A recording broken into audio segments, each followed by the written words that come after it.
Welcome to Scaling in the Sand, the podcast where we unpack how leaders build, grow, and scale businesses across the Middle East. I'm your host, Lloyd Creamer. I'm also the founder of Ara Talent. Each episode, I sit down with founders, operators, and executives who've built teams and companies under unique pressures, from rapid growth to regional expansion. We dig into what really drives scale in this region. Today, I'm really pleased to be joined by Cicero Hennemann, Director of Digital, Data and AI at Nagarro. Cicero has been scaling teams for over 15 years across Europe and the Middle East for companies such as Dunhumby, Reckitt, Agthia and now Nagarro. So it brings a unique perspective on how to build engineering teams in different geographies with different cultural nuances. We're going to dive into how he successfully hired, mentored, and importantly has retained his top tech talent, and how he sees the future of engineering team development at a point in history whereby we're seeing such a profound shift in hiring dynamics in the world of technology. Cicero, pleasure to have you here. Thanks for coming in as always. Thank you. I've given a brief introduction, but I never particularly do it justice. If you could give our listeners just a quick overview of your background, that'd be great. Sure. As Lloyd said, my name is Cicero. I'm originally from Brazil, but I've lived my life across Europe and now more recently moving to the Middle East. And I've worked across technology, many types and different types of teams that I've managed in the past between marketing technology, data, and now, as we all know, AI. I think one of the key things that I'm proud of in my teams is that I've hired lots of them, and lots of them I felt that they've joined because of the way that I've dealt with them, and also to the opportunities that arose across the region. In my background, I've worked across marketing technology, digital experiences, data platforms, data governance, and more recently in this region, we have had a lot of demand for AI and AI engineers.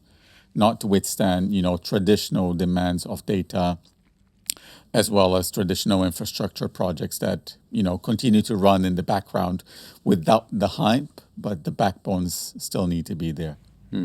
Interesting. And I think later we'll really dig into some of this piece around AI because, I've not done a pod yet where it hasn't come up. And I listened to some really interesting other podcasts over the last few weeks with some statistics that are crazy and alarm me. So I want to ask you a bit about your thoughts on some of that.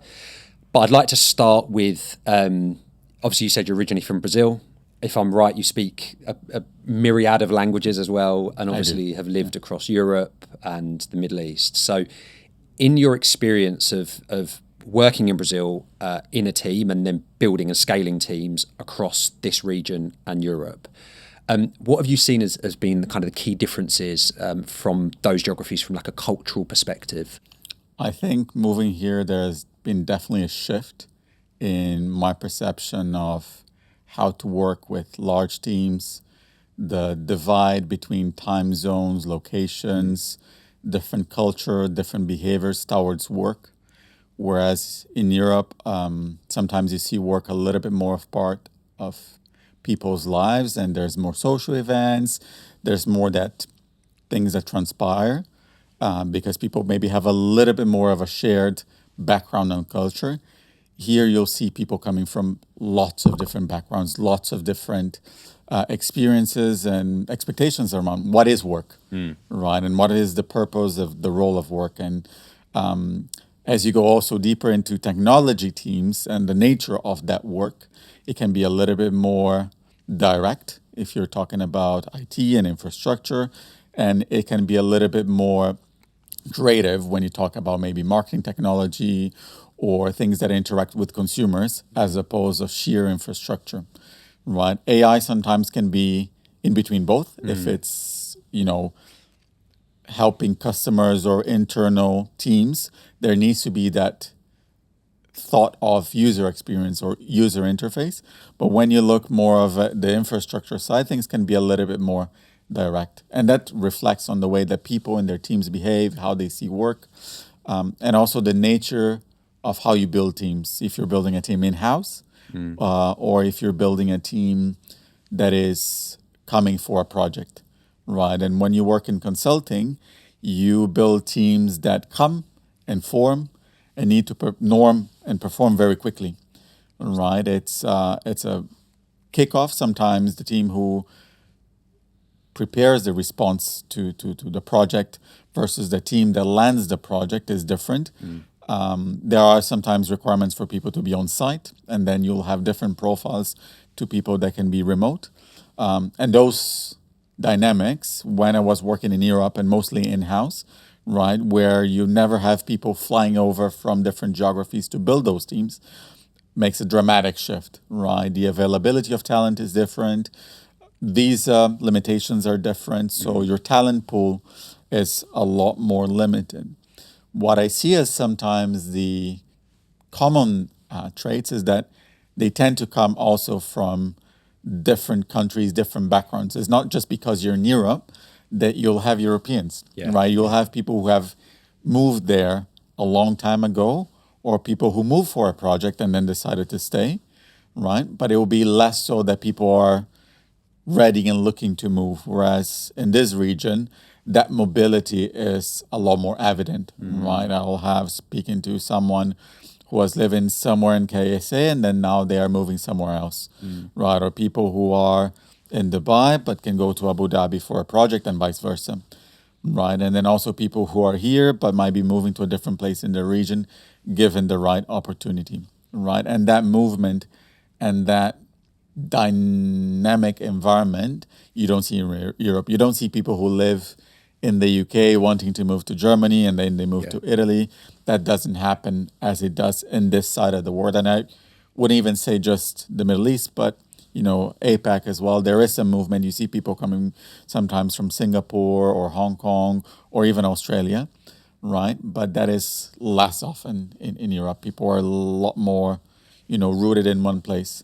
The other thing that I see is that people will move, only they will move, right? What do I mean by that? Maybe the engineer moves, but his family stays backwards, right? Right. And you see a lot of that in project scope, but you don't see that so often when you want to offer them, let's say, a permanent leadership role. Then you'll have to start to think about those nuances and who's ready or looking to move.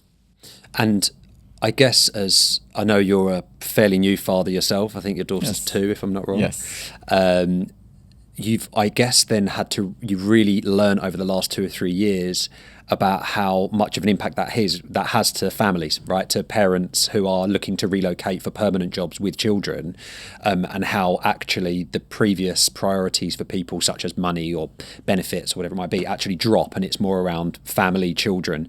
I'm interested to know, since becoming a parent, have you found that it's easier or maybe more relatable to work with people who have their own kids and have their own families, or not really? I think you grow a lot more on your empathy, right, towards people who have families. And I think this region attracts those profiles, right? You hear so much people wanting to come here because of families and because they want to raise their children in this environment, right?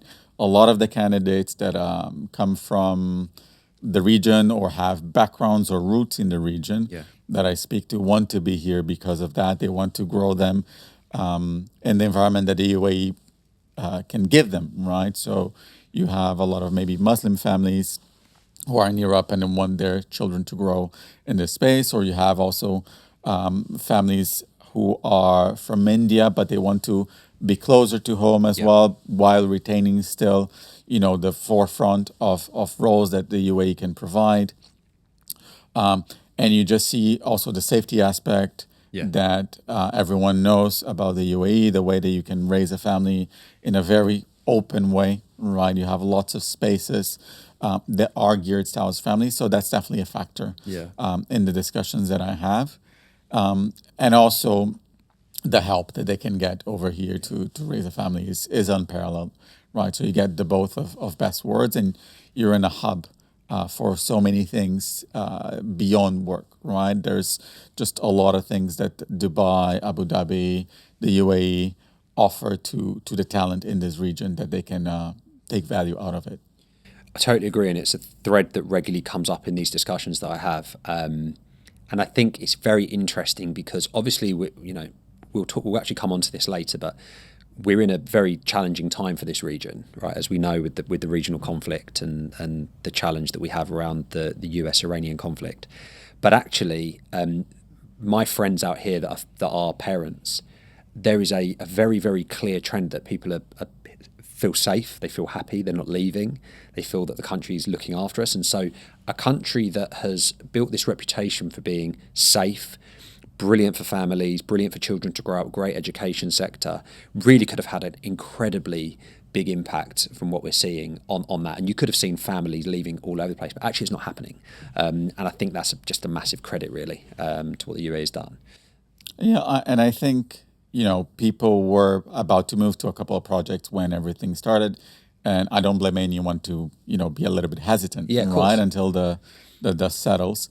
But I've had people tell me, is like, oh, maybe this project's not going ahead now, but it has always been my dream to move there, right? And that still stands. And I had people who have interviewed, maybe they did not come for the role that we had at that time. They still want to come, right? No one who has spoken to me has, thought it through or have had questions about this. They maybe ask me how am I in a personal sense, right? How Yeah, am which I is good. hanging in there? But other than that, yeah, I've had people who, in the past, in the opportunities that I've had here, said it was my dream to move to the UAE. I'm so happy you've made that come true, right? So I see that a lot, and a lot of people who come and live here, and want a better life for themselves, for their families, for their partners, right? Most of the people that have moved here that I've seen, they move with a partner as well, right? So you need to have that kind of consideration. The thought when you're trying to attract talent is different from a regular job. Maybe that you're trying to hire someone in Europe where their family is already established there, or they have their friends, schools, and all that. They will typically bring someone more often than not. So those things need to be in consideration. And I think they often are, right? In the conversations that I have, you want to be considerate to people's personal situation when you offer them to uproot their lives. Yeah. When you offer a position or an opportunity, it needs to fit what they're looking for, the location, the type of project, the certainty that you have, especially with everything you've been seeing in tech, right? Of stories that people join and then they don't have a job, weeks into moving. And I've heard some stories in that. I think we can do a better job in this region with that, right? Giving people the opportunity to settle and be here for a long term. Yeah, I mean, it's a massive job moving over, and it's been a long time now that I've been here, and you've been here for quite a while as well. But looking back, it was a huge ordeal. It does take time to settle in. There's no doubt about it. Moving on to some of your engineering leadership background and talking a little around leading and retaining engineers in particular. Just first of all, just very briefly, just give us an insight into the kind of size and scale of teams that you've led in recent years in your past couple of companies. Yeah, so I've led teams between in-house and outsource, anything between 15 up to 40 people. Yeah. Right. So part of the challenge is that you'll never have everyone under your thumb. Yeah. Right. You'll have your contractors who are in your team, and on site, you'll have employees, and then you have their extension of teams, right? But these are people, they work every day, right? So regardless if, you're their guide in terms of their careers, or if you are their guide because it's a long-term project, you're still their point of reference, right? You're still the person that is setting out their objectives, setting out priorities. You will influence their routine a lot, right? And you influence the mood of the project and how things go. And it's not only about you, but who are your leaders as well, right? Because you're doing this work, you have managers, you have the guys who are actually interacting with them on a daily basis, and you have the guy who's just looking at what is my next task, right? So you have the more junior guy, you have the managers, and then you have yourself. And typically, you work a lot closer with the managers, right? Who will then be leading these guys. And I'm not an engineer as my background, right? I've always loved technology. I'm a technologist at heart, but I am not a software developer. I did not develop software in my career, but I ended up in a position of leadership to build and lead, right? So I lead a lot with the human aspect in mind as well. And a lot of times there needs to be that middle layer to do a little bit of the management, the translation, and understanding, right? And when I came to the region and started working with a lot of these remote teams from different backgrounds, cultures, I've asked one guy, is like, okay, sometimes I feel like I don't understand how they work. It's very different when they're on site or they're working with you. And someone explained to me, you need to give them the freedom not to be, ball and chain all the time on their desk, because whatever situation they have where they are. And in exchange, they'll give you all the time that you need, right? So you need to shift your mind from having people available all the time for you at your convenience, and give them the tasks, give them what they need to do and how they need to complete, and inspire them and engage them for that to become reality. Yeah. Right? A lot of times we see in this space that if you think you bring people, a high salary or a prestigious position and all these things, it doesn't work, especially in technology, when you have people who are more interested in the tech than sometimes in people, or they want to do the work, right? That's what motivates them. It's to solve complex problems, is to build tools, right? A lot of people come with a builder mindset. And I've worked with an engineer who said, I like building things, right? So I will always go towards a task where I need to build stuff from the ground up. They don't like maybe to be running the meetings or the dailies or organizing or doing PowerPoints, right? Or, polishing their, the English of something that we're putting in a presentation to a steering committee. So you need to also play to those strengths. And sometimes when I try to go a level down and speak to the guys on the ground, I need to go back to an engineering manager and say, help me to get this out of this person. Right? So it's really important for you to know where you push, who you push, and what you can get in exchange, right? And if you need people to crunch, right, and we do a lot in tech projects, right, then you need to know how to do that correctly, right? If I need someone to work late, how do I do that without burning the midnight oil every single time, right? Because in the end of the day, you can push, you burn them out, you have a 40-week project. You cannot do that, every week in and out, right? They will say, okay, I don't want to work in this project. They have other opportunities that might knock on their door. They will go, right? So you need to keep that balance and give them the right motivation to give that extra when they need it. And then also to maybe, take a step back when there's a dependency or someone else, is taking their own sweet time to come back to them. And in building those teams from 15 to 40 people across, again, different geographies, different companies, some more corporate than others, I'm sure, some larger than others. What do you see as in more recent times? What do you see as being the trend that attracts the best engineers into these roles? What are they looking for at the moment? Because this is something that changes all the time, with macroeconomic factors, but also with generational changes, right? We talk about millennials and then Gen Zs and then Gen Alphas and whatever, and the different things that they're looking for in their next job. What do you see is working in terms of attracting the best engineers? Yeah, so when you look at different ages and, more experienced versus less experienced, the less experienced will want to be AI engineers, right? Okay. They want to be doing the most exciting things, and they've built stuff on their own, right? And they will need to learn that the building part is the easy part, is getting the adoption, the change management, the agreement. All those things are not yet on them, right? So you need to enable them to build really quickly, because they had that freedom to do it on their own in their projects without much interference. And in exchange, you need to be able to mentor them to say, okay, you know how to do this stuff. This is what we need. Here's the other 50% of the job that nobody ever told you about, right? Because you had not worked. Yeah. So is it explaining what you're doing? Is it working through the stakeholders? Is it, just preparing and behaving in a certain way that collaborates with the rest of the team, right?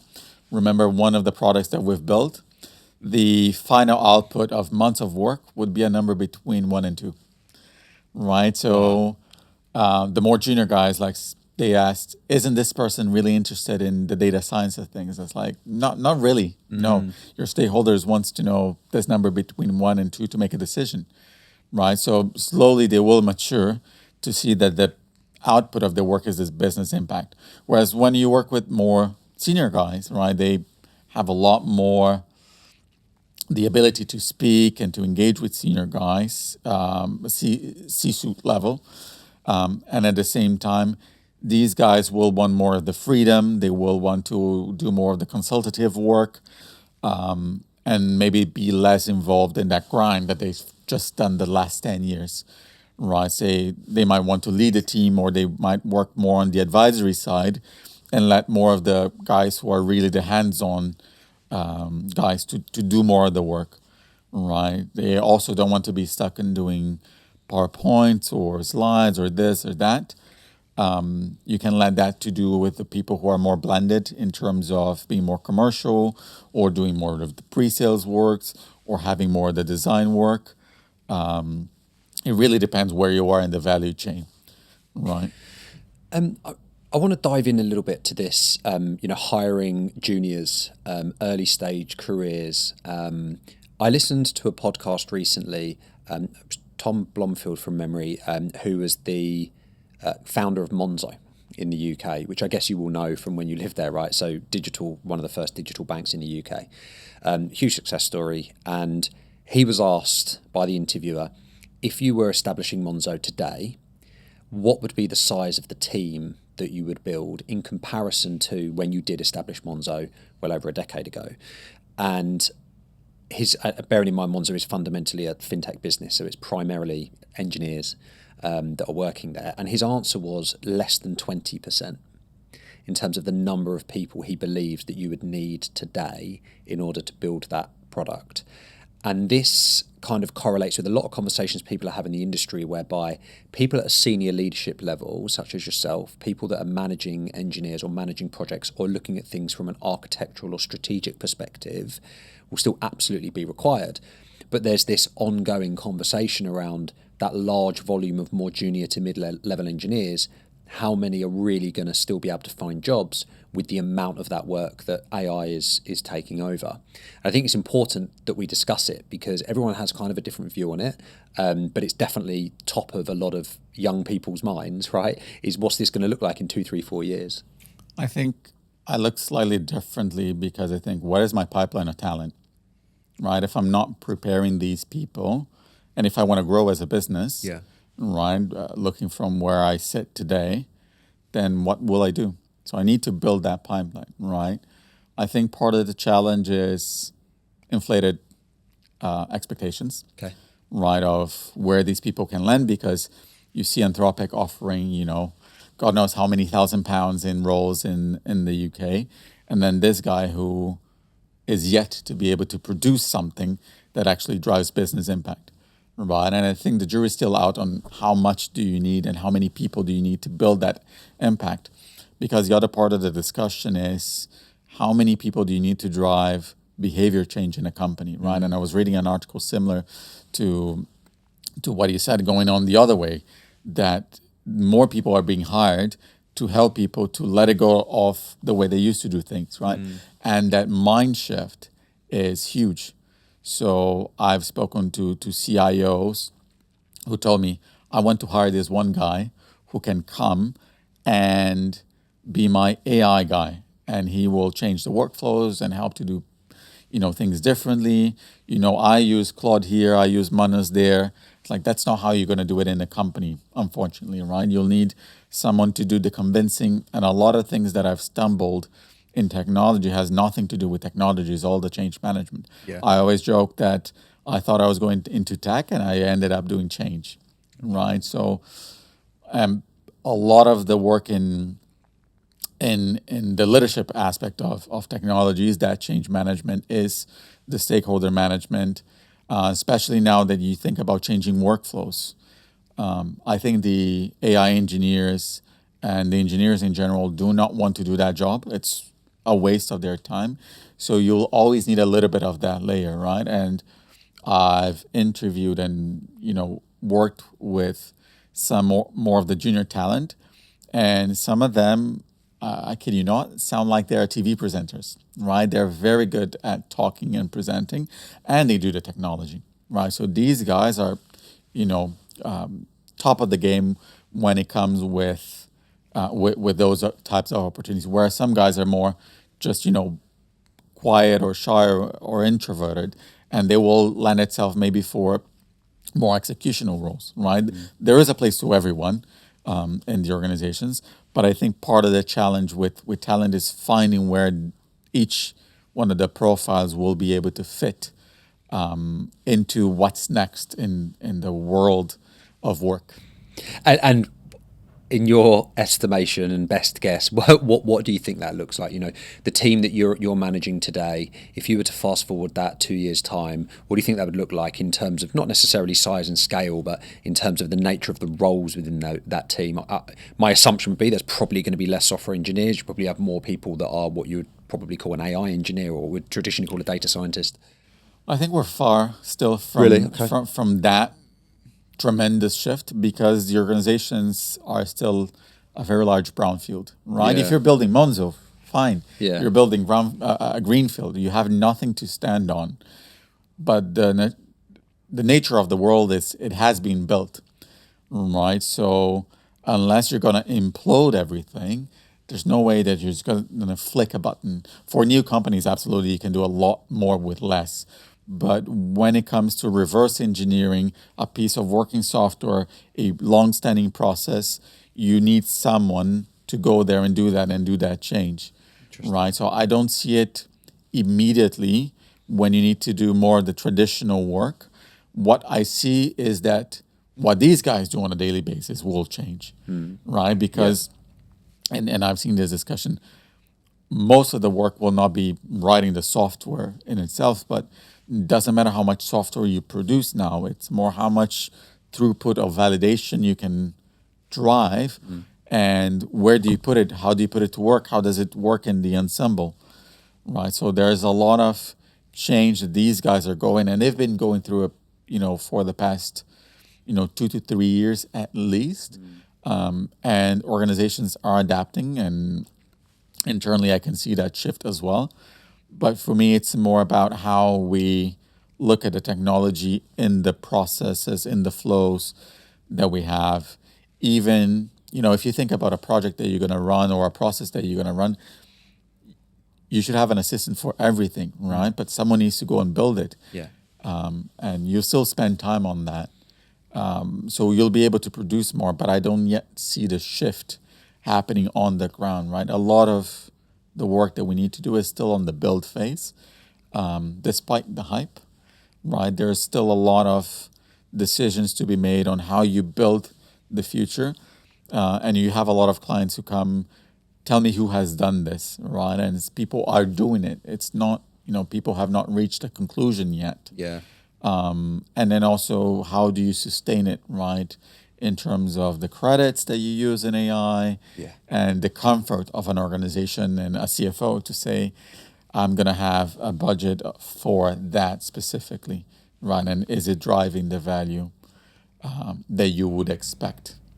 It's really interesting to hear the perspective from somebody who is working in a larger, more established organisation, and obviously having come from, I think, Agthia and then Reckitt before that, both well-established, larger organisations, because what sells headlines and what gets clicks are X to cut 10,000 jobs, or this company's valued at $1 billion with only 10 employees, because that's what obviously people want to read, and because it creates a hysteria. But it's quite refreshing to hear somebody that can, I guess, put a little bit of water on that fire, and because there's a lot of people very concerned about it, that yes, there is change coming, and the dynamic of the teams is going to change in terms of what people are doing and what they're focusing on. But there is a future for our software engineers. And not only that, but think about the institutional knowledge of these people who have been in organizations for a very long time. And I've come and I've went through these large organizations, and you always meet that one guy or girl who has been there 10, 15 years, who can tell you everything that happened, right? So someone who has joined an organization at a certain period of time, and they've seen what the organization has gone through and understands it in its nature, right? I think those things, as much as you'd want the AI to know, they wouldn't. And also the relationship management within those large organizations is quite important. So you can automate a lot of the beginning of the work, right? To enable people to have better decisions and think about the decisions.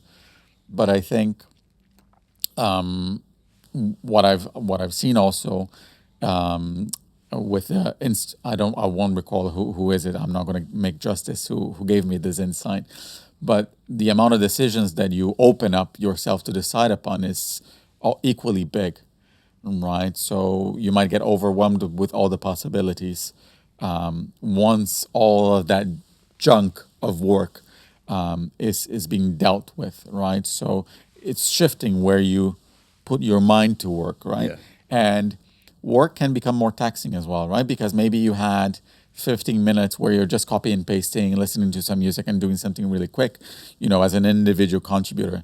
Now you're constantly, going through very intense, deep work, right? And then there's the nature of the way that you work needs to change as well, right?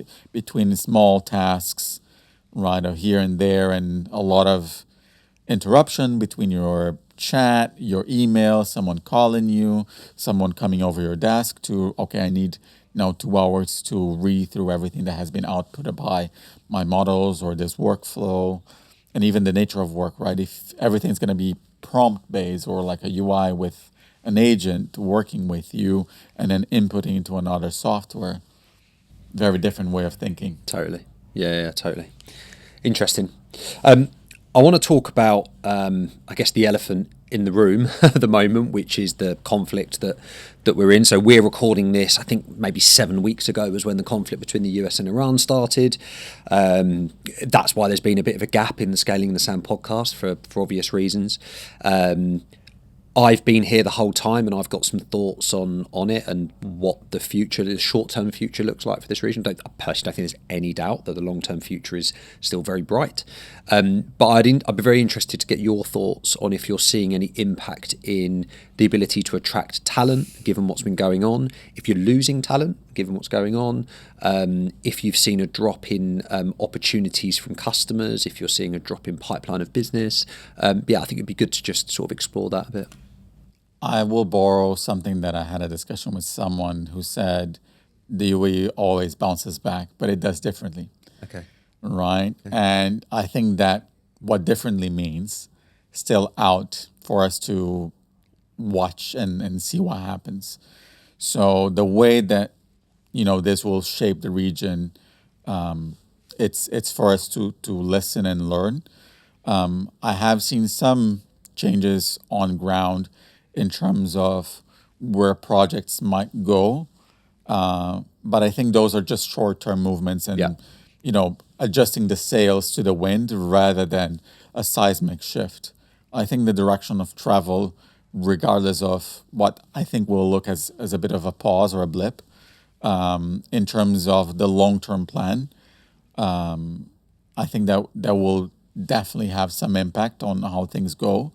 Similar to what we seen in COVID, right? But when you look at the charts and you zoom out, you just see like a dip, and then the trend is still up, right? And I think the fundamentals of technology are still the same. I think the motivations for people who want to come here will not have changed, right? In terms of a place to raise families, a place for your career, a place to make a good living, earn money. I think I would be even more interested to reflect with your experience. Instead of people coming here for 2 to 3 years, people are staying longer and longer, and that motivation, has shifted between, 2015 to now. And even myself, when I think about my trajectory, when I moved here was not the first time someone had knocked on my door with opportunities in Dubai. Yeah. And it was not the first time I had heard, right? I think obviously with COVID back then, when I first spoke to someone, there was that hesitance, but here I am, right? So I think same thing with this conflict. There might be a hesitancy, and people might want to wait out a bit and just understand where things are going. But as I was speaking to another friend the other day, the market has decided that the conflict has ended, right? Yes, You can correct. see it. So it's just more where do the dominoes fall, and how we, bounce back. I think in this region there's a lot to say to tourism, and there's a lot of people who come here. And I think it's a bit unfortunate on the timing where we're now going to go through the low season as well as summer comes, and that will not help us to really see what is the real picture. Yeah. Right. But I think as soon as, Q3, Q4 come back, we'll have a pretty good idea of where are we going, and the dust will have settled in terms of plan, right? We'll know how to plan with the uncertainty. Totally agree. I loved what you said about adjusting the sails for the wind. I think that's really what we've had to do. Ultimately, most people have stayed. I saw a stat the other day. I don't want to get the stat wrong. It was something like 1 in 8 British expats who lived in Dubai had travelled in the conflict either back to the UK or elsewhere in the world, and were unsure at the time as to when or if they'd be going back to Dubai. And it had been tried to be sold as a very alarming headline. And the response from most people was, so 7 in 8 have stayed. 7 in 8 have stayed, despite the fact that there is an active conflict in the region. And I just think that's testament to the region. In terms of, what you said about the longevity of people's tenure here, you're absolutely correct. So I've been here for 10 years. 2016 was when I moved here, and myself, as well as many of my friends and people that I knew at the time, everybody said the same thing. Yeah, we're going to do a year or two. We might do 3 years, save some money, and then go back home. And some people did. Not many, but some people did. And that was the general kind of approach. I think if you fast forward to today, it's completely different. There are push factors, no doubt. There are some people that are wanting to leave other countries like the UK because of various issues. But the pull factors have changed. And I think it's because the early crop of expats that lived and moved here and made it their home have kind of become the example of what this place can become. And so friends, family, acquaintances who come and visit to go on holiday, Dubai's become a much more popular holiday destination than it was even 10 years ago, are seeing people like us who are living here with families, jobs, having children here, etc.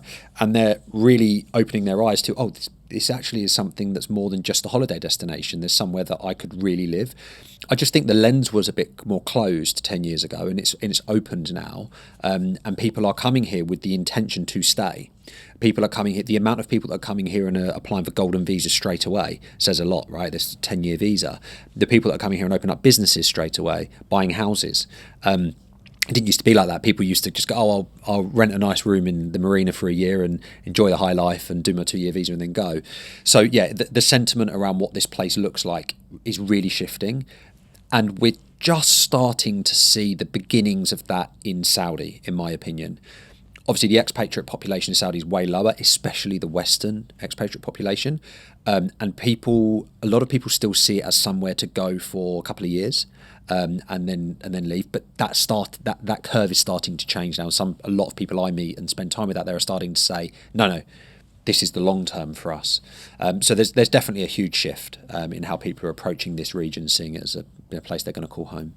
And I think also looking to people who have left, you need to think if you have a family here, just the inconvenience of not having schooling versus having family back home. There's more reasons to just that, right, from a practical perspective.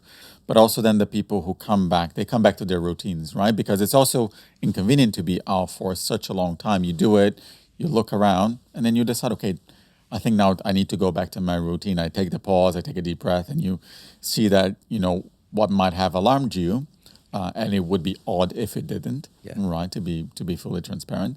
You'll see that, it is business as usual. Things have settled back. We need, obviously, all the airlines to come back, and then you'll see the people coming back to this region little by little, and they'll pour back in. I think in terms of Saudi here and other places in the region, Dubai and the UAE is still very much ahead, and these other places are runner-ups. I've met people who are there who either moved directly from the UK or who have moved from this region as well, right? I think some people have it as a stepping stone to be here and understand the region, understand the trade-offs, and also see the opportunities, right, with what regional HQs are there. What I hear also from Saudi is that there's a lot of opportunity, there's a lot of growth. There are some teething issues on, the routine. Riyadh is a big city as well. There's a lot of traffic, but at the same time, there's a functioning metro, right? Yeah. So someone said to me, you know what, I gave up on my car. I use the metro. I go around like this. And there's also a different vibe to the city, right? If you've been. So you'll need to get comfortable with that, right? You are in the Middle East. There's no denial of that. And I think people who have been here have learned how to navigate that, be it in Ramadan, be it, working Sundays if you are in Riyadh. And I've been into that situation where I had to either go for a business meeting on a Sunday or I had to pick up calls and work on Sunday. And you build that flexibility as well, right? And I think those things come with the territory. You cannot try to reproduce, your life that you had in the past. And you need to take what you gain. I think when I moved here as well, someone told me you need to stop looking to what you might be losing or giving up and start looking at what you're going to gain, right? And when you make a move, you need to think with that mindset. I think being from Brazil, it was not my first move, right? So I had a lot of the muscle of moving around and having lived in different places. I was trying to do the math when I moved. I think it was maybe the 15th house or, real estate place that I've been living. So How many different cities? I think I had Lyon in France. I had London. I had University Times in Germany. It's more than 10 for sure. Brilliant. So, and those were maybe short stints. And London has been the biggest one. But, building from the ground up takes its own sweet time. And I was comparing to another friend who had just moved from France, and it was their first time. Right? So people who might have more of this globe-trottering experience, or people who work more in consulting as well, and from other places who have been a little bit more nomadic, also adapt faster. Yeah. Right? But when you attract talent, going back to our discussion, you need to think that there is an adaptation period for people when they come in, right? They're coming in at the same time that they're starting the job. They're finding out everything. They're building a new routine. Their families are coming over, right? So I've met someone the other day on an event. It's like, oh yeah, great. You need to do this on your banking. You need to have one bank account here, one bank account there. If you want to send money here and there, you meet everyone with 2 WhatsApp numbers because one of them is from their home country and another one is from here.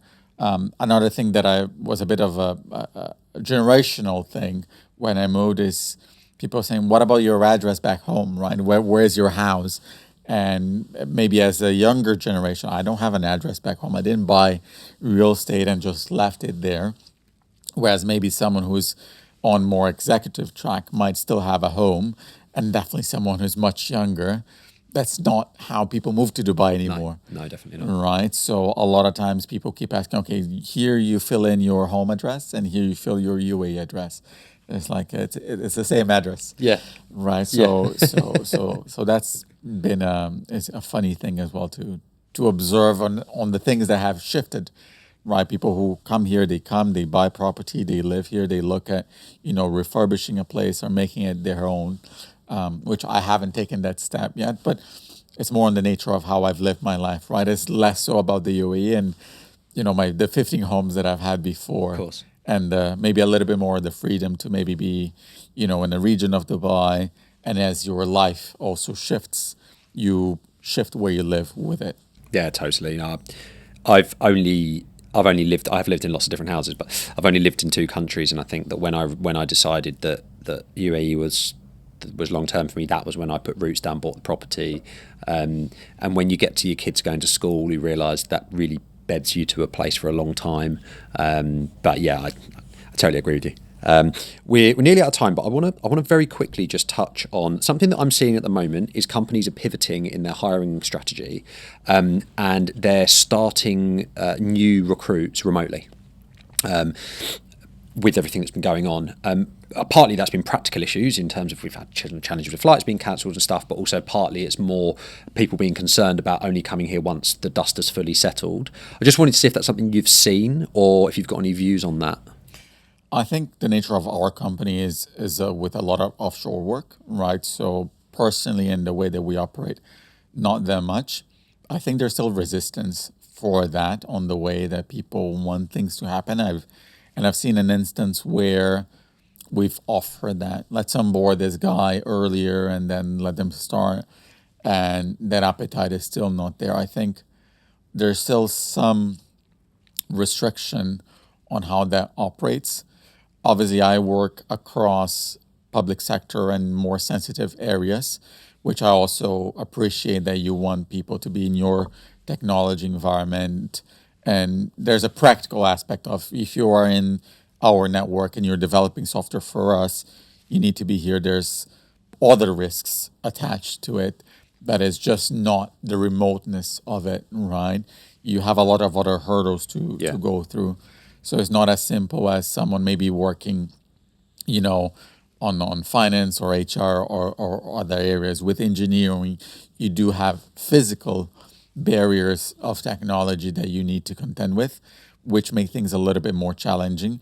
And then the other aspect is the local culture, right? People do not know that these people exist when they are remotely. Yeah. And when you're trying to drive change, it is very important to do that with that corpus of people on site, right? So for me, that's part of the challenge that you need to blend in. You don't need to have 15 people coming, but you need key personnel to be there. And obviously with the situation that we had in a couple last weeks, that was a challenge, even from a logistical point of view. But also you need to think it's not just one guy or one girl who is going to come, it's the whole family that might be here for an extended period. And then some people, were on their back foot. But as soon as now things are, coming back to what they were before, I think we'll see things going back again.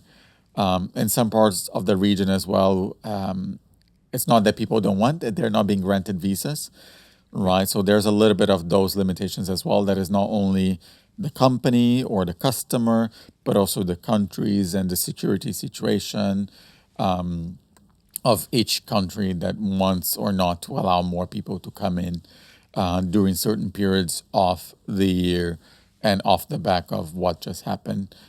So we hope to establish that normalcy, and then I don't think that will have a massive change on how we were operating before.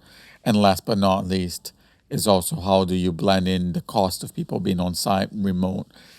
I think the one thing that rarely happens is having people fully remote, but in the UAE, because it defeats the point. Correct.